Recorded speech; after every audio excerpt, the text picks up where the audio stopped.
trouve à une dizaine de jours après l'intronisation de M. Hollande à l'Élysée. Et enfin, c'est ce qui me frappe, c'est que le changement s'est fait d'une façon tout à fait normale. C'est-à-dire, on se trouve, après peu de temps, on a déjà l'impression que Hollande était toujours là.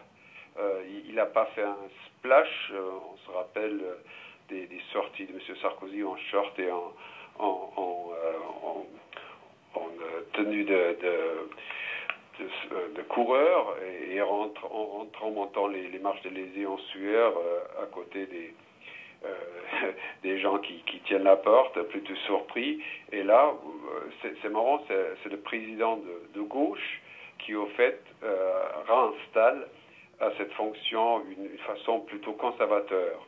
Alors, de là, ça quand même m'a surpris un petit peu. Ceci dit, vu de l'Allemagne, M. Hollande a fait plutôt bonne impression parce qu'il fait plus serein, moins une personne qui surprend par des sursauts d'idées ou de projets.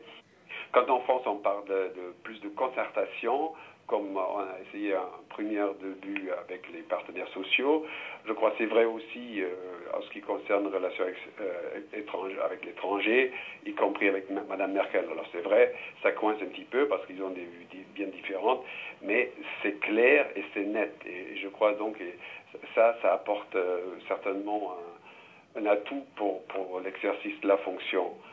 Alors reste à voir, on est toujours dans la campagne électorale, il n'y a pas encore grand-chose de fait.